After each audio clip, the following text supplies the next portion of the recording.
ಸಾಕಷ್ಟು ಆಕ್ಟಿವ್ ಆಗಿದ್ದಂತಹ ಹುಡುಗಿ ಬ್ರಹ್ಮಗಂಟು ಧಾರಾವಾಹಿ ಮುಖಾಂತರ ಕರ್ನಾಟಕ ಜನತೆಯ ಮನೆ ಮಾತಾಗಿದ್ರು. ಮದುವೆ ಆದ ನಂತರ ಒಂದಷ್ಟು ಜನರ ಜೊತೆ ಸಂಪರ್ಕ ಕಟ್ಟಾಗಿತ್ತು ಅನ್ನುವಂತಹ ಮಾತಿದೆ. ಸಡನ್ ಆಗಿ ಒಂದು ವಿಚಾರ ಬರುತ್ತೆ, ಎಲ್ರಿಗೂ ಕೂಡ ಶಾಕಿಂಗ್ ಆಗಿದೆ. ಆತ್ಮಹತ್ಯೆಯ ಒಂದು ಪ್ರಕರಣ. ಸೊ ಯಾಕೆ ಹೀಗೆ ಮಾಡಿಕೊಂಡ್ರು ಪ್ರಶ್ನೆಯಾಗಿ ಉಳಿದಿದೆ.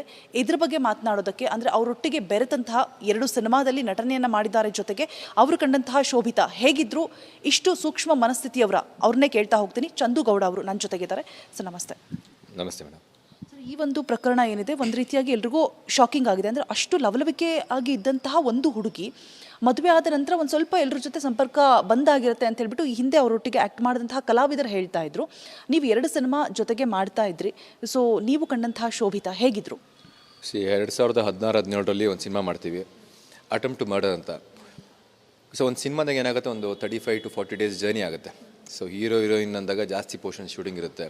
ಸೊ ಆ ಟೈಮಲ್ಲಿ ಇನ್ಫ್ಯಾಕ್ಟ್ ನಾನು ಅವ್ರ ಜೊತೆ ಮಾತಾಡಿದಾಗ one of the most sweetest very caring ಹುಡುಗಿ.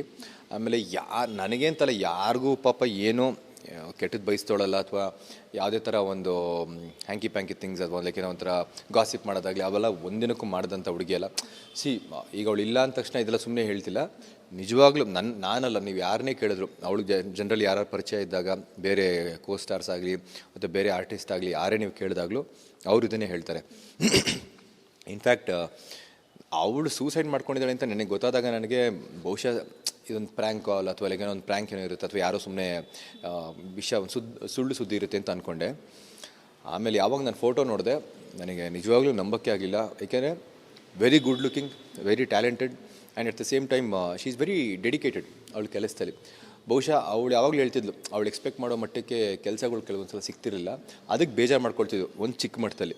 ಅದು ಬಿಟ್ಟರೆ ಈ ಥರ ಒಂದು ನಿರ್ಧಾರಕ್ಕೆ ಬರೋವಂಥ ಹುಡುಗಿನೇ ಅಲ್ಲ. ಫಸ್ಟ್ ಆಫ್ ಆಲ್ ಇವಾಗಲೂ ಒಂದು ನೀವು ಹೇಳಿದಾಗೆ ಇದೊಂಥರ ಪ್ರಶ್ನೆಯಾಗೆ ನನಗೂ ಇದೆ. ಯಾಕೆಂದರೆ ಅವಳು ಈ ಥರ ಮಾಡ್ಕೊಳ್ಳೋಂಥ ಹುಡುಗಿನೇ ಅಲ್ಲ. She is very strong. And in fact ನಾವು ಅಟೆಂಪ್ಟ್ ಟು ಮರ್ಡರ್ ಆದಮೇಲೆ ಒಂದು ಸಿನಿಮಾ ಜಾಕ್ಪಾಟ್ ಅಂತ ಮಾಡಿದ್ವಿ. ಸೊ ಜಾಕ್ಪಾಟ್ ಅಂತ ಸಿನಿಮಾ ಮಾಡಿದಾಗ ಒಂದು ಮನೆ ಕಟ್ಟಿಸಿದ್ರು ಅವ್ರ ಊರಲ್ಲಿ. ಸೊ ಸಕಲೇಶ್ಪುರದಲ್ಲಿ ಒಂದು ಮನೆ ಕಟ್ಟಿಸಿದ್ರು. ಅವ್ರ ತಂದೆಗೋಸ್ಕರ ಅಂತಲೇ ಮನೆ ಕಟ್ಟಿಸಿದ್ರು. ಬಟ್ ವಿಧಿವೇಶ ಅವ್ರ ತಂದೆ ತೀರ್ಕೊಂಡ್ಬಿಟ್ಟಿದ್ರು. ಅವಳಷ್ಟು ಕಷ್ಟ ಬಿದ್ದು ಆ ಮನೆ ಕಟ್ಟಿಸಿದ್ದು ಅವ್ರ ತಂದೆ ಬಂದಿರಲಿ ಅಂತ. ಟೈಮ್ ನೋಡಿ ಅವ್ರ ತಂದೆ ಕೊನೆಗೂ ಮನೆಯೊಳಗೆ ಬರೋಕ್ಕೆ ಆಗಲಿಲ್ಲ. ಬಟ್ ಎಷ್ಟು ಬೇಜಾರಾಗುತ್ತೆ ಅಂದರೆ ಆ ಹುಡುಗಿ ಆ ಟೈಮಲ್ಲೂ ಕೂಡ ತುಂಬ ಸ್ಟ್ರಾಂಗಾಗಿ, ಓಕೆ ನಮ್ಮ ತಾಯಿಗೋಸ್ಕರ ಅಥವಾ ಇನ್ನೂ ಲೈಫಲ್ಲಿ ತುಂಬ ಮಾಡೋದಿದೆ ಅಂತ ತುಂಬ ಒಂದು ಸ್ಟ್ರಾಂಗ್ ಆಗಿದ್ದಿದ್ದು ಹುಡುಗಿ. ಈ ಥರ ಅವಳು ಸಡನ್ನಾಗಿ ಸೂಸೈಡ್ ನಿರ್ಧಾರಕ್ಕೆ ಬರ್ತಾಳೆ ಅಂದರೆ ನಿಜವಲ್ಲೂ ನನಗೊಂದ್ಸಲ ಭಯ ಆಗ್ತಿರೋದು ಏನಂದರೆ ಇಂಡಸ್ಟ್ರಿ ಎಲ್ಲಿಗೆ ಬರ್ತಿದೆ. ಏನೋ ರೀಸೆಂಟಾಗಿ ಎಸ್ಪೆಷಲಿ ಆರ್ಟಿಸ್ಟು, ಟೆಕ್ನಿಷಿಯನ್ಸ್ ಎಲ್ಲ ಈ ಥರ ಸೂಸೈಡ್ಗಳು ಆಗ್ತಿದೆ. ಸೊ ಅಂದರೆ ಈ ಮನಸ್ಥಿತಿಗಳು ಏನಕ್ಕೆ ಆಗ್ತಿದೆ, ಈಗ ಎಲ್ಲರೂ ಹೇಳೋದು ಸುಲಭ, ಪರಿಸ್ಥಿತಿ ತಕ್ಕಂಗೆ ಮನಸ್ಥಿತಿ ಅಂತ. ಬಟ್ ಏನೇ ಇದ್ರೂ ಈ ಥರ ಒಂದು ನಿರ್ಧಾರ ಕಮ್ಮಿ. ಅಫ್ಕೋರ್ಸ್ ಈ ಥರ ಮಾಡ್ಕೊಳ್ಳೋದಕ್ಕಿಂತ ಕಮ್ಮಿ ಅಲ್ಲ, ಸಿಕ್ಕಾಪಟ್ಟೆ ಧೈರ್ಯ ಬೇಕು. ಎಲ್ಲರೂ ಹೇಳ್ತಾರೆ ಏನೋ ಸೂಸೈಡ್ ಮಾಡ್ಕೊಳ್ಳೋದು ಹೇಡಿಗಳು ಹಂಗೆ ಅಂತ. ಖಂಡಿತ ಹೌದು, ಅಂದರೆ ಒಂದು ಅದನ್ನು ಮಾಡ್ಕೊಳ್ಳೋಕೆ ತುಂಬ ಧೈರ್ಯ ಬೇಕು. ಅದು ಯಾವ ಮಟ್ಟಕ್ಕೆ ಅವರು ಡಿಸ್ಟರ್ಬ್ ಆಗಿ ಡಿಪ್ರೆಸ್ಡ್ ಆಗಿ ಈ ಥರ ಒಂದು ನಿರ್ಧಾರಕ್ಕೆ ಯಾಕೆ ಬರ್ತಾರೆ ಅನ್ನೋದೇ ನಿಜವಾದ ಒಂಥರ ನನಗೂ ಅರ್ಥ ಆಗ್ತಿಲ್ಲ. ಬಟ್ ಅಫ್ಕೋರ್ಸ್ ನಮ್ಮ ಇಂಡಸ್ಟ್ರಿ, ನಮ್ಮ ಫ್ರೆಟರ್ನಿಟಿ ಈ ಥರ ತುಂಬ ಆರ್ಟಿಸ್ಟಲ್ಲಿ ನಡೀತಿರೋದು ನಾವು ನೋಡ್ತಿದ್ರೆ ತುಂಬ ಭಯ ಆಗುತ್ತೆ. ಇನ್ನು ಅವಕಾಶಗಳಿಗಂತೂ ಕೊರತೆ ಇರಲಿಲ್ಲ ಅಂತ ಭಾವಿಸ್ತೀನಿ. ಬಿಕಾಸ್ ಅವರು ಬ್ರಹ್ಮಗಂಟು ಮಾಡಾದ ನಂತರ ಹಿಟ್ಲರ್ ಕಲ್ಯಾಣದಲ್ಲಿ ಆ ಜೋಡಿ ಕ್ಲಿಕ್ ಆಯಿತು ಅಂತ ಅದೇ ರೋಲ್ ಕಂಟಿನ್ಯೂ ಆಯಿತು. ಸಿನಿಮಾ ಕೂಡ ಮಾಡ್ತಾ ಇದ್ರು. ಮದುವೆ ಆದ ನಂತರ ಸ್ಕ್ರೀನ್ ಮೇಲೆ ಕಾಣಿಸ್ಕೊಳ್ಳಿಲ್ಲ ಅಂತ ಹೇಳಲಾಗ್ತಾ ಇತ್ತು. ಸರ್, ಇದು ನಿಮ್ಮ ಗಮನಕ್ಕೆ ಇದೆಯಾ? ಹೌದು, ಮದುವೆ ಆದಮೇಲೆ ಅವರು ಸ್ಕ್ರೀನಲ್ಲಿ ಕಾಣಿಸ್ಕೊಂಡಿಲ್ಲ ಅನ್ನೋ ನನಗೂ ಗೊತ್ತಾಯಿತು. ನಾನು ಯಾಕೆಂತ ಆಮೇಲೆ may be that's a personal choice ಅಂದ್ಕೊಂಡು ನಾನು ಕೇಳೋಕೆ ಹೋಗಲಿ. ಒಡನಾಟ ಇದೆ, ಮಾತಾಡ್ತೀವಿ ಜನರಲ್ ಆಗಿ. ಫಾರ್ ಎಕ್ಸಾಂಪಲ್ ಈಗ ನಂದೇನೋ ಪ್ರಾಜೆಕ್ಟ್ ಬಂದಾಗ ಯಾವಾಗಲೂ ವಿಶ್ ಮಾಡ್ತಿದ್ರು, ಅಥವಾ ಏನೋ ಒಂದು ಸ್ಟೋರೀಸ್ ಆಗ್ತಾಗ ಅದಕ್ಕೆ ರಿಪ್ಲೈ ಮಾಡೋದಾಗಲಿ ಆ ಥರ ಏನೋ ಮಾಡ್ತಿದ್ರು. ಸೊ ನಾನು ಜನರಲಾಗಿ ಅದನ್ನೇ ಮಾಡ್ತಿದ್ದೆ ಟು ಹರ್ ಪ್ರೊಫೈಲ್. ಸೊ ನಾವು ಯಾವತ್ತೂ ಅಷ್ಟು ಡೀಪಾಗಿ ಪರ್ಸ್ನಲ್ ಲೈಫ್ ಬಗ್ಗೆ ಆಗಲಿ ಅಥವಾ ತುಂಬ ಪ್ರೊಫೆಷ್ನಲ್ ಲೈಫ್ ಬಗ್ಗೆ ತುಂಬ ಇನ್ವಾಲ್ವ್ ಆಗಿರಲಿಲ್ಲ. ನನಗೆ ಶಾಕಿಂಗ್ ಆಗಿದೆ ಏನು ಅಂದರೆ, ಮದುವೆ ಆದಮೇಲೆ ಅವಳು ಯಾಕೆ ಕೆಲಸ ಕಮ್ಮಿ ಮಾಡ್ತಿದ್ಲು ಅನ್ನೋದೇ ನಂಗೆ ಗೊತ್ತಾಗ್ತಿಲ್ಲ. ಬಿಕಾಸ್ ಅವಳಿಗೆ ಆಫರ್ಗಳಿತ್ತು. ಆ್ಯಂಡ್ ಇನ್ಫ್ಯಾಕ್ಟ್ ಆ ಹುಡುಗಿ ಹೈದರಾಬಾದಲ್ಲಿ ಇದ್ದರು. ಬಟ್ ನಾನು ಫಸ್ಟ್ ವೀಕ್ 3rd ವೀಕ್ ಹೈದರಾಬಾದಲ್ಲಿ ಶೂಟಿಂಗಲ್ಲಿ ಇರ್ತೀನಿ ಇವಾಗಲೂ ಕೂಡ. ಬಟ್ ಒಂದಿನಕ್ಕೂ ಭೇಟಿ ಆಗೋದಕ್ಕೆ ಆಗಿರಲಿಲ್ಲ. I don't no, it is all ತುಂಬ ಒಂಥರ ನಿಗೂಢವಾಗಿದೆ. ಅವಳು ಸಾವೇ ಒಂಥರ ತುಂಬ ನನಗೆ ಇವಾಗಲೂ ಒಂಥರ ನಿಗೂಢವಾಗಿದೆ. ಏನಾಗ್ತಿದೆ, ವಾಟ್ ಈಸ್ ಎಕ್ಸಾಕ್ಟ್ಲಿ ಏನಾಗಿದೆ ಇನ್ನೂ ಗೊತ್ತಾಗ್ತಿಲ್ಲ. ಬಹುಶಃ ತನಿಖೆ ಆದ ನಂತರ ಇದೇನು ಅಂತ ಗೊತ್ತಾಗ್ಬೋದು ನಮಗೆ. ಇದೊಂಥರ ಒಂಥರ ಸ್ಕೇರಿ, ತುಂಬ ಸ್ಕೇರಿ ಇದೆ ಅದು. ನಿಮಗೆ ಅವರು ಸುಮಾರು 8 ವರ್ಷದಿಂದ ಪರಿಚಯ ಅಂತ ಭಾವಿಸ್ತೇನೆ. ಆ ಮದುವೆಗೆ ಇನ್ವೈಟ್ ಮಾಡೋದಾಗಲಿ ಅಥವಾ ಆ ಗಂಡನ ಬಗ್ಗೆ ಏನಾದರೂ ಶೇರ್ ಮಾಡೋದಾಗಲಿ, ಬಿಕಾಸ್ ಜೊತೆಗೆ ಕೆಲಸ ಮಾಡ್ತೀರಾ ಅನ್ನುವಾಗ ಕೆಲವೊಂದು ವಿಚಾರಗಳನ್ನ ಶೇರ್ ಮಾಡ್ತಾ ಇರ್ತಾರೆ. ಏನಾದರೂ ಹಂಚ್ಕೊಂಡಿದ್ರಾ? ಮದುವೆ ವಿಷಯ ಗೊತ್ತಾಗಿತ್ತು ಅಷ್ಟೇ. ಬಟ್ ಏನಾಯ್ತು, ಆ ಟೈಮಲ್ಲಿ ಶೂಟಿಂಗಲ್ಲಿದ್ದೆ, ಬರೋದಕ್ಕಾಗಲಿಲ್ಲ. ಇಲ್ಲೂ ಇರಲಿಲ್ಲ. ಸೊ ಅದಕ್ಕೆ ಹೋಗೋಕ್ಕಾಗಲಿಲ್ಲ ಮದುವೆಗೆ. ಅವಾಗ ಹೇಳಿದೆ ಸಾರಿ ಬರೋಕ್ಕಾಗ್ತಿಲ್ಲ, but I definitely meet up ಅಂತ ಹೇಳಿದೆ. ಬಟ್ ಅವ್ರ ಹಸ್ಬೆಂಡ್ ಬಗ್ಗೆ ಯಾವತ್ತೂ ಅಷ್ಟೊಂದೇನು ಡೀಟೇಲ್ಸ್ ಕೊಟ್ಟಿರಲಿಲ್ಲ. I just knew that he was a techie ಅಂತ. ಅದು ಬಿಟ್ಟರೆ ಬೇರೆ ಯಾವುದೇ ಥರ ಡೀಟೇಲ್ಸ್ ಗೊತ್ತಿರಲಿಲ್ಲ ನನಗೆ, ಅಥವಾ ಬೇರೆ ಯಾವುದೇ ಥರ ಒಂದು ಇನ್ಫಾರ್ಮೇಷನಿಗೆ ಗೊತ್ತಿರಲಿಲ್ಲ ನನಗೆ. But I just know it is a arrange marriage, ಚೆನ್ನಾಗೇ ಇದ್ರು ಅಂತ ನನಗೆ ಗೊತ್ತಿದ್ದು. ರೀಸೆಂಟಾಗಿ ಮದುವೆಗಿದ್ದು ಕೂಡ, I think it was 1.5 year 2 years back. So very surprising. ಅದೇ ಹೇಳ್ತಿಲ್ವ, ಇದೆಲ್ಲ ಕೇಳ್ತಿದ್ರೆ ಒಂದು ಕಡೆ ಏನು ಹೇಗೆ ರಿಯಾಕ್ಟ್ ಮಾಡಬೇಕು ಅನ್ನೋದೇ ಗೊತ್ತಾಗ್ತಿಲ್ಲ. ಅಂದರೆ ಬೇರೆ ಯಾವುದಾದ್ರೂ ಒಂದು ಸನ್ನಿವೇಶ ಆದರೆ ಅದಕ್ಕೊಂದು ಮೊದಲೇ ಪ್ರಿಪೇರ್ ಆಗ್ಬೋದು. ಈ ಥರ ಒಬ್ಬರು ಸೂಸೈಡ್ ಮಾಡ್ಕೊಂಡಿದ್ದಾರೆ, ಅವ್ರು ಇನ್ನಿಲ್ಲ ಅಂತ ಗೊತ್ತಾದರೆ ಇಟ್ ಈಸ್ ಏನು ಹೇಳಬೇಕು, ಹೇಗೆ ರಿಯಾಕ್ಟ್ ಮಾಡಬೇಕು ಅನ್ನೋದೇ ಗೊತ್ತಾಗ್ತಿಲ್ಲ. ಇನ್ನು ನೀವು ಹೇಳ್ದಾಗೆ ಆಫ್ಟರ್ ಮ್ಯಾರೇಜ್ ಸ್ಕ್ರೀನಲ್ಲಿ ಕಾಣಿಸ್ಕೊಳ್ಲಿಲ್ಲ ಅಂತ ಹೇಳ್ತಾ ಇದ್ರಿ. ಸೊ ಎಲ್ಲೋ ಒಂದು ಕಡೆ ಆ ಕೊರಗಿತ್ತ ಅವ್ರಿಗೆ, ಸ್ಕ್ರೀನ್ ಮೇಲೆ ಕಾಣಿಸ್ಕೊಳಕ್ಕಾಗ್ತಾ ಇಲ್ಲ, ಎಲ್ಲೋ ಒಂದು ಕಡೆ ರೆಸ್ಟ್ರಿಕ್ಷನ್ಸ್ ಏನಾದರೂ ಇತ್ತಾ ಅಂತ ಹೇಳಿಬಿಟ್ಟು? ಅವಳು ಯಾವಾಗಲೂ ನಮ್ಮ ಜೊತೆ ಆ್ಯಕ್ಟ್ ಮಾಡ್ಬೇಕಾದ್ರೂ ಕೂಡ she had told couple of times, ಅಂದರೆ ನಂಗೆ ಒಂದು ಒಳ್ಳೊಳ್ಳೆ ಪರ್ಫಾರ್ಮೆನ್ಸ್ ಓರಿಯೆಂಟೆಡ್ ರೋಲ್ಸ್ ಮಾಡಬೇಕು ಅಂತ ಆಸೆ. ಅಂದರೆ ಒಂದು ಹೀರೋಯಿನ್ ಅಂದರೆ ಒಂದು ವೆರಿ ಪಾಪ್ಯುಲರ್ ಹೀರೋಯಿನ್ ಆಗಬೇಕು ಅನ್ನೋ ಅಫ್ಕೋರ್ಸ್ ಎಲ್ರಿಗೂ ಆಸೆ ಇರ್ತದೆ. ಬಟ್ ಅವಳಿಗೆ ಅದು ತುಂಬ ದೊಡ್ಡ ಮಟ್ಟದಲ್ಲಿತ್ತು. ಆಮೇಲೆ ಯಾವಾಗಲೂ ಬೇಜಾರು ಮಾಡ್ಕೊತಿದ್ಲು, ನಾನು ಎಷ್ಟು ಟ್ರೈ ಮಾಡ್ತೇನೆ, ಯಾವುದೊಂದು ಒಳ್ಳೆಯದು ಇದು ಸಿಗ್ತಾ ಇಲ್ಲ ನನಗೆ, ಅಂದರೆ ನನಗೆ ಸೂಟ್ ಆಗೋಂಥ ಒಂದು ಹೀರೋಯಿನ್ ರೋಲ್ ಸಿಗ್ತಿಲ್ಲ, ಅಥವಾ ನನಗೆ ಸೂಟ್ ಆಗೋಂಥ ಒಂದು ಏನಾದ್ರು ಒಂದು ಚೆನ್ನಾಗಿ ಪರ್ಫಾರ್ಮೆನ್ಸ್ ಓರಿಯೆಂಟೆಡ್ ರೋಲ್ ಸಿಗ್ತಿಲ್ಲ. ಬಟ್ ಅಫ್ಕೋರ್ಸ್ ಅವಳು ಯಾವ್ಯಾವ ಸೀರಿಯಲ್ ಮಾಡ್ತಿದ್ಲು, ಬ್ರಹ್ಮಗಂಟು, ಹಿಟ್ಲರ್ ಕರಿಯಲ್ಲ, ಆ ಒಂದು ನಿಟ್ಟಲ್ಲಿ ತುಂಬ ಖುಷಿಯಾಗಿದ್ಲು. ಅಂದರೆ all these roles are very nice for me ಅಂತ ಖುಷಿ ಬೀಳ್ತಿದ್ಲು. But she wanted something more. So ಅದೊಂದು ವಿಷಯ ಯಾವಾಗಲೂ ಹೇಳ್ಕೊತಿದ್ಲು. ಆಮೇಲೆ ಶೋಭಿತ್ ಒಂದು ಇಂಟ್ರೆಸ್ಟಿಂಗ್ ವಿಷಯ ಏನು ಅಂದರೆ, ಅವಳು ಯಾವತ್ತೂ ಯಾರ ಹತ್ರನೂ, ಫಾರ್ ಎಕ್ಸಾಂಪಲ್ ನನ್ನಲ್ಲಿ ಈ ಥರ ಒಂದು ನೋವಿದೆ ಅಂತ ಹೇಳ್ಕೊತಿರಲಿಲ್ಲ. ಅದೇನೋ ಗೊತ್ತಿಲ್ಲ, ನನ್ನ ಹತ್ರ ಅಂತಲ್ಲ, ಯಾರ ಹತ್ರನೂ ಹೇಳ್ಕೊತಿರಲಿಲ್ಲ ಅವಳು. ಅದೇನೇ ನೋವಿದ್ರೆ ಅವಳು ಒಳಗೆ ಇಟ್ಕೊತಿದ್ಲೆ ಹೊರತು ಜಾಸ್ತಿ ಆಚೆ ಅದನ್ನ ಏನೂ ವ್ಯಕ್ತಪಡಿಸ್ತಿರ್ಲಿಲ್ಲ, ಅಥವಾ ಏನೂ ಯಾವುದೇ ಕಾರಣಕ್ಕೂ ಒಂದು ಡೀಟೇಲ್ಸು ಕೊಡ್ತಿರ್ಲಿಲ್ಲ. ಅದೊಂದು I think I always think ಯಾಕೆ ಈ ಹುಡುಗಿ ಈ ಥರ ಅಂತ. ಬಟ್ ಜನರಲಿ ಅವಳು ಎಲ್ಲೂ ಏನು ವಿಷಯ ಹೇಳ್ಕೊತಿರ್ಲಿಲ್ಲ.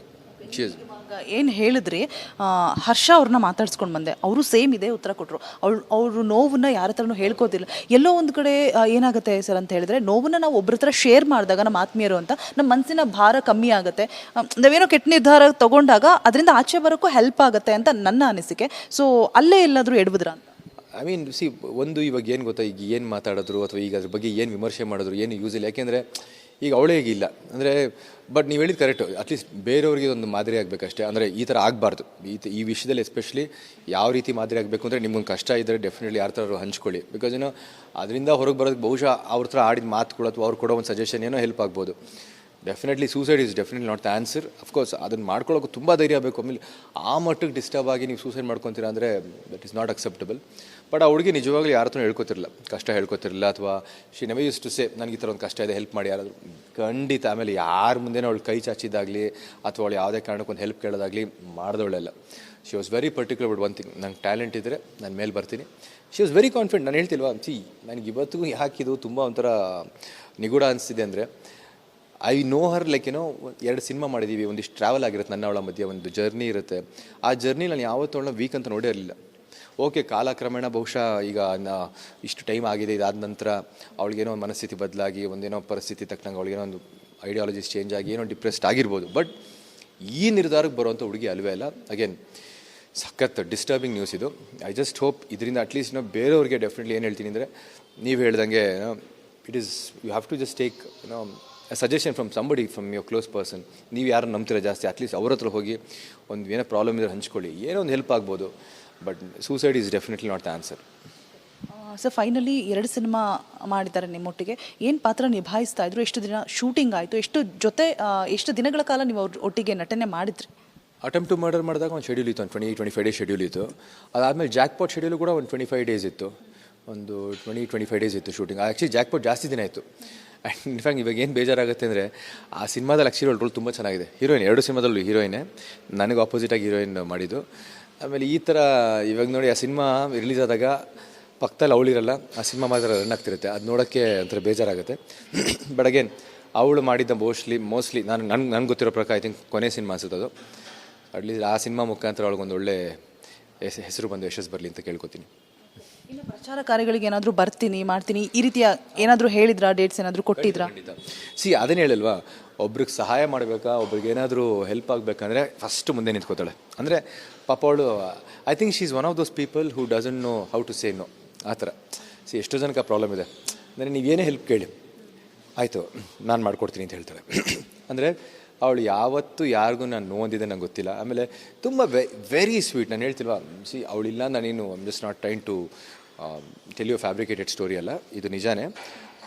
ಅವಳು ನಮ್ಮ ಜೊತೆ ವರ್ಕ್ ಮಾಡಿದ ಅಷ್ಟು ದಿನ she was a most very sweet girl. ಅಂದರೆ ಅವಳು ನನ್ನ ಕಣ್ಮುಂದೆ ಈಗಲೂ ನೋಡಿದ್ರೆ ಅವಳು ಯಾವಾಗ ನೋಡು ನಗು. ನಾನು ಯಾವಾಗಲೂ ಅವ್ರು ರೇಗಿಸ್ತಿದ್ದೆ, ಏನು ನಕ್ಕು ಬಿಟ್ಟರೆ ಇದು ಎರಡು ಇಲ್ಲಿಗೆ ಬಂದ್ಬಿಡುತ್ತೆ, ಫುಲ್ ನಿನಗೆ ಕಿವಿ ಹತ್ರ ಬಂದ್ಬಿಡುತ್ತೆಲ್ಲ ಅಂತ. ಆದರೆ ಅಷ್ಟು ಲವಲವಿಕೆ, ಅಷ್ಟು ನಗು ನಗು ನಗು. ಅಂದರೆ ಆ ಹುಡುಗಿ ಒಂಥರ ಸಿಡುಕು ಮುಂಗೋಪ ಆ ಥರ ನಾನಂತೂ ನೋಡಿಲ್ಲ. ನಾನು ಬಹುಶಃ ಬೇರೆ ಯಾರು ನೋಡಿರ್ತಾನೋ ಗೊತ್ತಿಲ್ಲ, ನಾನಂತೂ ಇಷ್ಟು ವರ್ಷದಲ್ಲಿ ಯಾವತ್ತೂ ಒಂದಿನಕ್ಕೂ ನೋಡಿಲ್ಲ. And she was a very jovial girl. 2 cinema ಇದಕ್ಕೆ ಒಂದು ಜರ್ನಿ ಆಗಿದೆ. ಅದೇ ಹೇಳಲ್ವಾ, ಐ ಆಮ್ ಶ್ಯೂರ್ ಇವಾಗ ಅವಳು ಮಾಡಿರೋ ಒಂದು ಪಾತ್ರ ಕೂಡ ಈ ಜಾಕ್ಪಾಟಲ್ಲಿ ಭಾಳ ಚೆನ್ನಾಗಿದೆ. Let's hope how it comes out.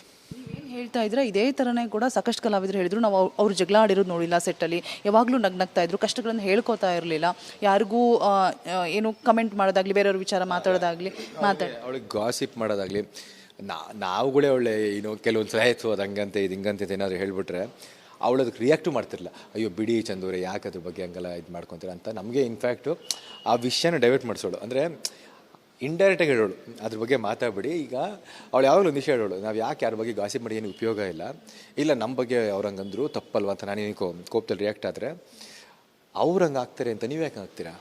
ಅದು ಅವ್ರ ವ್ಯಕ್ತಿತ್ವ ತೋರಿಸುತ್ತೆ, ಅದು ಅವ್ರ ಲೆವೆಲ್ ತೋರಿಸುತ್ತೆ. ನೀವು ಅವ್ರ ಲೆವೆಲ್ಗೆ ಯಾಕೆ ಹೋಗಿ ನೀವು ಇಳ್ಕೊತೀರಾ?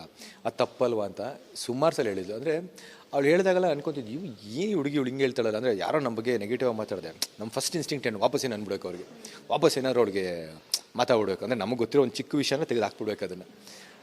It might be a gossip, it might be a true, it might be false, but still ವಿಷಯ ಹಾಕ್ಬಿಡ್ಬೇಕು. ಅವಳು ಅಂಥ ವಿಷಯದಲ್ಲಿ ಯಾವತ್ತೂ ಸಪೋರ್ಟ್ ಮಾಡ್ತಿರಲಿಲ್ಲ. ಅಂದರೆ ಮಾಡಬೇಡಿ, ದಯವಿಟ್ಟು ಈ ಥರ ಎಲ್ಲ ಮಾತಾಡಬೇಡಿ, ಅವ್ರು ಮಾತಾಡ್ಕೊಳ್ಳಿ ಬಿಡಿ, ನೀವು ಮಾತಾಡಬೇಡಿ ಅಂತ ಹೇಳ್ತಿದ್ಲು. ಈಗ ಹೇಳಲ್ವ, ಈಗ ಅವ್ರು ಇಲ್ಲದೇ ಇದ್ದಾಗ ಅವ್ರ ಜೊತೆ ಮಾತಾಡಿದ ಮಾತುಗಳು ಅಥವಾ ಲೈಕೇನೋ ಆ ಒಂದು ಏನೊಂದು ನಮ್ಮ ಡಿಸ್ಕಷನ್ಸ್ ಆಗಿತ್ತು ಅದೇ ನೆನಪಾಗುತ್ತೆ ಅಷ್ಟೇ. ಇನ್ನು ಕೊನೆ ಭೇಟಿ ಯಾವಾಗ ಆಗಿದೆ ಸರ್ ನಿಮ್ಮದು ಅವ್ರದ್ದು? ಐ ಥಿಂಕ್ ಒಂದು ಸಿನಿಮಾ ಎಲ್ಲ ಮುಗಿದ ಮೇಲೆ ಒಂದು ಕಡೆ ಮೀಟ್ ಆಗಿದ್ವಿ ನಾವು. ಏನು ಡಿಸ್ಕಷನ್ಗೆ ಪ್ರಮೋಷನ್ ಪಾಯಿಂಟ್ಗೆ ಡಿಸ್ಕಸ್ ಮಾಡೋಕ್ಕೆ ಮೀಟ್ ಆಗಿದ್ವಿ. ಅವಳು ಹೇಳಿದ್ಲು, ಐ ವಿಲ್ ಕಮ್, ಪ್ರಮೋಷನ್ ಮಾಡೋಣ, ಚೆನ್ನಾಗಿ ಸಿನಿಮಾ ಓಡಬೇಕಿದು. ಆಮೇಲೆ ಯಾವಾಗಲೂ ಹೇಳೋದು, ಸಿನಿಮಾ ಗೆದ್ದರೆ ಎಲ್ರಿಗೂ ಗೆಲ್ವಲ್ಲ ಇದು, ನಿಮ್ಗೆ ಆ್ಯಸ್ ಅ ಹೀರೋ ನಿಮ್ಗೊಂದು ಗೆಲುವು, ಆ್ಯಸ್ ಅ ಹೀರೋಯಿನ್ ನನಗೂ ಗೆಲುವು, ಡೈರೆಕ್ಟ್ರಿಗೂ ಒಂದು ಒಳ್ಳೆ ಅವಕಾಶಗಳು ಸಿಗುತ್ತೆ ಮುಂದೆ, ನಮ್ಮ ಎಲ್ರಿಗೂ ಇದೊಂಥರ ವಿನ್ ವಿನ್ ಸಿಚುವೇಶನ್ ಅಂತ ಹೇಳ್ತಿದ್ಲು. ಅದು ನಮಗೊಂಥರ ಸಖತ್ತು ಖುಷಿ ಆಗ್ತಿತ್ತು ಅದು. So that she was very positive, very positive. ಅವಳು ತುಂಬಾ ಒಳ್ಳೆ ಹುಡುಗಿ. I am very surprised and very shocked ಅಷ್ಟೇ, but very very very sweet girl. ಇನ್ನು ಮಿಡಲ್ ಕ್ಲಾಸಿಂದ ಬಂದಂತಹ ಹುಡುಗಿ ಕಷ್ಟಪಟ್ಟು ಮನೆಯೂ ಕೂಡ ಕಟ್ಟಿಸಿದ್ರು, 2 ಸೀರಿಯಲ್ಸ್ನ ಅಟ್ ಎ ಟೈಮಲ್ಲಿ ಮಾಡ್ಕೊಂಡು ಹೋಗ್ತಾ ಇದ್ರು ಅನ್ನುವಂತಹ ಮಾಹಿತಿ ಕೂಡ ಇದೆ. ಒಂದು ಕಾರ್ ತಗೋಬೇಕು ಅನ್ನೋ ಆಸೆ ಇತ್ತು ಅಂತ ಹೇಳ್ಬಿಟ್ಟು ಹೇಳಿದ್ರು. ತಗೊಂಡ್ರ ಕಾರ್ನ ಏನಂತ ಅದು ನನಗೆ ಆ್ಯಕ್ಚುಲಿ ಗೊತ್ತಿಲ್ಲ, ಬಟ್ ಹೇಳ್ತಿದ್ಲು ನಾನೊಂದು ಕಾರ್ ತೊಗೊಂಡು. ಅಂದರೆ ಅವಳು ತುಂಬ ಸ್ವಾಭಿಮಾನಿ. ಅಂದರೆ ಇವಾಗಿನ ಕಾಲದಲ್ಲಿ ಹೆಣ್ಮಕ್ಳು ಡೆಫಿನೆಟ್ಲಿ ಇನ್ಕ್ಲೂಡಿಂಗ್ ಯು, ಯಾರ್ಯಾರು ಆಚೆ ಹೋಗಿ ಕೆಲಸ ಮಾಡ್ತಾರೆ, they require A different level of dedication. ಆಮೇಲೆ ಎಲ್ಲರೂ ಹೇಳೋದು ಸುಲಭ, ಹೆಣ್ಮಕ್ಳು ಹಂಗೆ ಮಾಡ್ತಾರೆ ಹಿಂಗೆ ಮಾಡ್ತಾರೆ, ಖಂಡಿತ ಇಲ್ಲ. ಇವಾಗಲೂ ಕೂಡ ಹೆಣ್ಮಕ್ಳು 2 ಸೀರಿಯಲ್ ಮಾಡಿಕೊಂಡು ಕಷ್ಟ ಬಿದ್ದು, ಏಕೆನೋ 2 ಸೀರಿಯಲ್ ಪೇಮೆಂಟ್ನ ಕೂಡ್ಕೊಂಡು ಆ ಅಮೌಂಟ್ನ ಕೂಡಿಸಿ ಇನ್ನೇನೋ ಒಂದು ಚಿಕ್ಕ ಮನೆ ತೊಗೊಬೇಕು, ಒಂದು ಕಾರ್ ತೊಗೊಬೇಕು ಆಸೆ ಬೀಳ್ತಾರೆ. ಯಾಕೆ ಆಸೆ ಬೀಳೋದು ತಪ್ಪೇನಿಲ್ಲ. That is called financial independence. ಅವರೇ ಸ್ವತಃ ಕಷ್ಟಪಟ್ಟು ದುಡಿದು ಈ ಥರದ್ದೇನೋ ಮಾಡಬೇಕು ಅನ್ನೋ ಒಂದು ಇಂಟೆನ್ಷನಲ್ಲಿ ಬರ್ತಾರೆ, ಗೊತ್ತಾ. ಸೊ ನಿಜವಾಗ್ಲೂ ಆದರೆ ಹೆಣ್ಮಕ್ಳಿಗೆ ಹ್ಯಾಟ್ಸ್ ಆಫ್. ಬಿಕಾಸ್ ಇವಾಗ ನೋಡ್ತಿದ್ರಲ್ಲ ಎಷ್ಟು ಜನ ಆರ್ಟಿಸ್ಟ್ ಹೆಣ್ಮಕ್ಳು ಇಲ್ಲಿ ಹೈದರಾಬಾದು ಇಲ್ಲೊಂದು ಪ್ರಾಜೆಕ್ಟ್ ಮಾಡಿಕೊಂಡು, ಹೈದರಾಬಾದಲ್ಲಿ ಒಂದು ಪ್ರಾಜೆಕ್ಟ್ ಮಾಡಿಕೊಂಡು ಶಫಲ್ ಮಾಡ್ಕೊಂಡು, ಇಟ್ಸ್ ನಾಟ್ ಈಸಿ. ಹೇಳೋದು ಸುಲಭಂಗೆ ಮಾಡೋದು ಅಂತ. ಗಂಡು ಮಕ್ಳು ಹೆಂಗೋ ಮಾಡ್ಬೋದು ಬಿಡಿ, I am not saying because ಗಂಡು ಮಕ್ಳು ಮೋರ್ ಕೇಪಬಲ್ ಅಂತ. ಫಿಸಿಕಲಿ ಅಟ್ಲೀಸ್ಟ್ ಸ್ವಲ್ಪ ಸ್ಟ್ರಾಂಗ್ ಇರ್ತಾರೆ, ಅವ್ರ ಹತ್ರ ಒಂದು ಮಾಡ್ಬೋದು ಅನ್ನೋ ಒಂದು ಇದಷ್ಟೇ. ಆದರೆ ಹೆಣ್ಮಕ್ಳು ಕೂಡ ಈಕ್ವಲೆಂಟಾಗಿ ಮಾಡ್ತಾರೆ ಅಂದರೆ ನಿಜವಾಗ್ಲೂ ಹ್ಯಾಟ್ಸ್ ಆಫ್ ಇದೆ. And Shobhita somebody who's very financially who wanted to be independent. ನನಗೆ ಯಾರು ಹಂಗೂ ಬೇಡ, ನನ್ನ ದುಡ್ಡು ನಾನು ದುಡ್ಕೊತೀನಿ, ನನ್ನ ದುಡ್ಡಲ್ಲಿ ನಮ್ಮ ತಂದೆ ತಾಯಿ ಸಾಕ್ತೀನಿ, ನಾನು ಕಾರು ತೊಗೊತೀನಿ, ನನಗೆ ಯಾರು ದುಡ್ಡು ಬೇಡ, ನನಗೆ ಯಾರ್ದು ಒಂದು ಸಿಂಪತಿ ಬೇಡ ಅಂತ ಹೇಳ್ತಿದ್ಲು. ಅದೊಂದು ಶಿ ವಾಸ್ ವೆರಿ ಪರ್ಟಿಕ್ಯುಲರ್. ಇಷ್ಟು ಸ್ವಾಭಿಮಾನಿ ಹುಡುಗಿ, ಜೊತೆಗೆ ತನ್ನ ತಂದೆ ತಾಯಿಯ ಒಂದು ಖರ್ಚು ವೆಚ್ಚ ಏನು ಅವರೇ ನೋಡ್ಕೋತಾ ಇದ್ರು, ಮನೆನೂ ಕೂಡ ಕಟ್ಸಿದ್ರು ಅಂತ ಹೇಳ್ತಾ ಇದ್ರಿ. ಇಷ್ಟು ಸ್ಟ್ರಾಂಗ್ ಆಗಿ ನಿಂತಿದ್ದಂತಹ ಹುಡುಗಿಯ ಮನಸ್ಥಿತಿ ಈ ಮಟ್ಟಕ್ಕೆ ಬರೋದಕ್ಕೆ ಕಾರಣ ಏನಿರ್ಬೋದು? ಬಿಕಾಸ್ ಸಾಕಷ್ಟು ಅನುಮಾನಗಳು ಹುಟ್ಕೋತಾ ಇದೆ, ಅನುಮಾನದ ಹುತ್ತನೇ ಹುಟ್ಕೊಳ್ತಾ ಇದೆ ಆ ಒಂದು ಸಾವಿನ ಸುತ್ತ. ನಿಮ್ಮ ಕೊನೆಯ ಒಪಿನಿಯನ್, ನೀವು ಕಂಡಂತಹ ಶೋಭಿತಾ ಬಗ್ಗೆ, ಈ ರೀತಿಯಾದಂತಹ ಮನಸ್ಥಿತಿ ಉಳ್ಳವರಿಗೆ ಏನು ಹೇಳಕ್ಕೆ ಇಷ್ಟಪಡ್ತೀರಾ? ಬಿಕಾಸ್ ರೀಸೆಂಟಾಗಿ ನಾವು ಗುರುಪ್ರಸಾದ್ ಅವರ ಪ್ರಕರಣವನ್ನು ಕೂಡ ನೋಡಿದ್ವಿ, ಅವರು ಕೂಡ ಆತ್ಮಹತ್ಯೆ ಮಾಡ್ಕೊಳ್ಳುವಂತಹ ವ್ಯಕ್ತಿನೇ ಅಲ್ಲ ಅಂತ ಎಲ್ಲರೂ ಕೂಡ ಹೇಳಿದ್ರು. ಏನು ಈ ಒಂಥರ ಶಾಕಿಂಗ್ ಸರ್ ನಮಗೆ ಇದೆಲ್ಲ ನೋಡ್ತಾ ಹೋದರೆ. ಏನು ಹೇಳಕ್ಕೆ ಇಷ್ಟಪಡ್ತೀರಾ? ಮೇಡಮ್ ಅದೇ ಹೇಳ್ತೀರ, ನೀವು ಹೇಳಿದಾಗೆ ಆ ಥರ ಸಿಚುವೇಶನ್ ಬಂದಾಗ ದಯವಿಟ್ಟು ಯಾರ ಹತ್ರ ಮಾತಾಡಿ. ಎಲ್ರಿಗೂ ಕಷ್ಟ ಇರುತ್ತೆ, ಯಾರಿಗೂ ಕಷ್ಟ ಇರಲ್ಲ ಅಂತಲ್ಲ, ನನಗೂ ಇದೆ, ಎಲ್ರಿಗೂ ಇದೆ. ಬಟ್ ಆ ಕಷ್ಟ ಬಂದಾಗ ನೀವು ಯಾವ ಥರ ರಿಯಾಕ್ಟ್ ಆಗ್ತೀರಾ, ಆ ಕಷ್ಟ ಬಂದಾಗ ನೀವು ಯಾರ ಹತ್ರ ಮಾತಾಡ್ಕೋತೀರಾ, ನಿಮ್ಮ ವಿಷಯಗಳನ್ನ ಹಂಚ್ಕೋತೀರಾ, ತುಂಬ ಇಂಪಾರ್ಟೆಂಟು. ಆಮೇಲೆ ಡೆಫಿನೆಟ್ಲಿ ಹೇಳೋದು ಸುಲಭ. ಈಗ ಬಹುಶಃ ನಿಮ್ಮ ಜಾಗದಲ್ಲಿ ಬಹುಶಃ ಆ ಒಂದು ಸಿಚುವೇಶನ್ನ ಫೇಸ್ ಮಾಡ್ತಿರೋ ಜಾಗದಲ್ಲಿ ನಿಂತಾಗ ಅನ್ನಿಸ್ಬೋದು, ಹೌದು ಇದಕ್ಕಿಂತ ಇದೇ ಬೆಸ್ಟ್ ಡಿಸಿಷನ್ ಅಂತ ಅನ್ನಿಸ್ಬೋದು. ಬಟ್ ಟ್ರಸ್ಟ್ ಮೀ, ನೀವು ಹೋದ ಮೇಲೆ ಅದರಿಂದ ಜಾಸ್ತಿ ನೋವು ಉಂಟಾಗುತ್ತೆ, ಎಸ್ಪೆಷಲಿ ನಿಮ್ಮ ಫ್ಯಾಮಿಲಿ ಮೆಂಬರ್ಸ್ಗೆ. ಸೊ ಅದ್ರ ಬಗ್ಗೆ ನೀವು ಯೋಚನೆ ಮಾಡಬೇಕು. ಬಿಕಾಸ್ ಇಷ್ಟೆಲ್ಲ ನೀವು ಬಂದಿರೋದು ಏನೇ ಆಗಲಿ ಫ್ಯಾಮಿಲಿಯಿಂದನೇ. ಸೊ ಅವ್ರ ಬಗ್ಗೆ ನೀವು ಫಸ್ಟ್ ಯೋಚನೆ ಮಾಡಬೇಕು. ಎರಡನೇದಾಗಿ ಶೋಭಿತನ ಬಗ್ಗೆನೇ ಮಾತಾಡೋದಾದರೆ, ನನಗಿನ್ನ ನೀವು ಹೇಳ್ದಂಗೆ ತುಂಬ ನಿಗೂಢವಾಗಿದೆ. ಆಮೇಲೆ ತುಂಬ ಅನುಮಾನಗಳು ಉಟ್ಕೋತಾ ಇದೆ ಇಲ್ಲಿ. ಬಹುಶಃ ನನಗೆ ಹೇಳಿದ್ನಲ್ಲ, ಎಲ್ಲ ತನಿಖೆ ಆದ ನಂತರ ಆಚೆ ಬರುತ್ತೆ. ಬಿಕಾಸ್ ನಾವೀಗೇನು ಒಂದು ಸ್ಟೋರಿ ಅಂದ್ಕೊಂಡ್ರು ಅದು ನಿಜ ಯಾರಿಗೂ ಗೊತ್ತಿಲ್ಲ. ಈಗ ಶೋಭಿತ ಒಬ್ಳಿಗೆ ಗೊತ್ತಿರೋದು ಏನಾಗಿದೆ ನಿಜವಾಗ್ಲೂ ಅಂತ. ಈಗ ಡೆತ್ ನೋಟನ್ನು ಇಟ್ಟಿದ್ದಾಳ, ಅಥವಾ ಬೇರೆ ಏನಾದ್ರು ವಿಷಯ ಯಾರು ಮುಟ್ಟಿಸಿದಾರ, ಅಥವಾ ಅವ್ರ ಹಸ್ಬೆಂಡ್ ಹತ್ರ ಮಾತಾಡಿದ್ರೆ ವಿಷಯ ಗೊತ್ತಾಗುತ್ತಾ, I don't know. But this is something very very very ಒಂಥರ fishy. I don't know. I just hope ನಿಜ ಸತ್ಯಾಂಶ ಆಚೆ ಬಂದು ಆದಷ್ಟು ಬೇಗ ಎಲ್ರಿಗೂ ವಿಷಯ ಗೊತ್ತಾಗಬೇಕು. ಆಮೇಲೆ ಆ ಹುಡುಗಿ ಶೀಸ್ ನೋ ಮೋರ್, ಅವಳ ಆತ್ಮಕ್ಕೆ ಶಾಂತಿ ಸಿಗಲಿ ಅಂತ ಬೇಡ್ಕೊಳ್ತೀನಿ.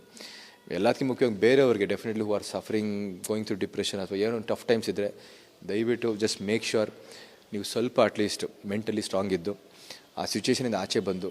ಬಿಕಾಸ್ ಎಲ್ರಿಗೂ ಎಲ್ಲ ದೇವರೆಲ್ಲ ಕೊಡಲ್ವಂತೆ. ಬಹುಶಃ ನಿಮಗೂ ಗೊತ್ತು, ಕೈಕಾಲು ಚೆನ್ನಾಗಿದ್ದು, ಆರೋಗ್ಯ ಚೆನ್ನಾಗಿದ್ದು, ನಿಮ್ಮ ಒಂದು ಲೈಫ್ನ ಲೀಡ್ ಮಾಡೋ ಕೆಪಾಸಿಟಿ ಇದ್ದರೆ ಪ್ರಪಂಚದಲ್ಲಿ ಯಾವುದೇ ಪ್ರಾಬ್ಲಮ್ ಇರಲಿ ಅದಕ್ಕೆ ಒಂದಲ್ಲ ಎರಡಲ್ಲ ಹಲವಾರು ಸೊಲ್ಯೂಷನ್ಗಳಿರುತ್ತೆ. ನಿಮಗೆ ಯಾವ ಸೊಲ್ಯೂಷನ್ ಮ್ಯಾಚ್ ಆಗುತ್ತೋ ಆ ಸೊಲ್ಯೂಷನ್ ತೊಗೊಳ್ಳಿ, ಅದರಿಂದ ಆಚೆ ಬನ್ನಿ. ಸಾವು is definite not the solution. ಈ ಸಾವು ಯಾರ ಕೈಯಲ್ಲೂ ಇಲ್ಲ. ನೈಟ್ ಮಲಗಿರ್ತೀವಿ, ಬೆಳಿಗ್ಗೆ ಎದ್ದೇಳ್ತೀವಲ್ಲ ಗೊತ್ತಿಲ್ಲ, ಹಾರ್ಟ್ ಅಟ್ಯಾಕ್ ಆಗ್ಬಿಡುತ್ತೋ, ಬಿದ್ದೇನೋ ಹೋಗ್ಬಿಡ್ತೀವಿ, ಅದೆಲ್ಲ ಸೆಕೆಂಡ್ರಿ, ಅದೆಲ್ಲ ವಿಧಿಲಿಖಿತ. ಆದರೆ ನಾವೇ ನಮ್ಮ ಕೈಯಾರೆ ನಮ್ಮ ಲೈಫ್ನ ಹಾಳು ಮಾಡಿಕೊಂಡು ಸೂಸೈಡ್ ಮಾಡ್ಕೊಳ್ಳೋದಿದೆಯಲ್ಲ, ಅದು ತುಂಬ ತಪ್ಪು. Please don't take that decision. Thank you so much sir. ನೀವು ಕಂಡಂತಹ ಶೋಭಿತಾ ಬಗ್ಗೆ ಒಂದಷ್ಟು ವಿಚಾರಗಳನ್ನು ನಮ್ಮೊಟ್ಟಿಗೆ ಹಂಚ್ಕೊಂಡಿದ್ದಕ್ಕೆ, ಹಾಗೆ ಒಂದಷ್ಟು ತಿಳುವಳಿಕೆ ಮಾತುಗಳನ್ನು ಹೇಳಿದ್ರಿ ವೀಕ್ ಮನಸ್ಥಿತಿಯನ್ನು ಉಳ್ಳಂಥವರಿಗೆ. ಧನ್ಯವಾದ. ಇದಿಷ್ಟು ಚಂದುಗೌಡ ಅವರ ಮಾತಾಗಿತ್ತು ಅಂತ ಹೇಳ್ತಾ ಕ್ಯಾಮ್ರಾ ಪರ್ಸನ್ ದೀಪಕ್ ಜೊತೆ ರೋಜಾ ಮನು ಪಾಟೀಲ್, ರಿಪಬ್ಲಿಕ್ ಕನ್ನಡ, ಬೆಂಗಳೂರು.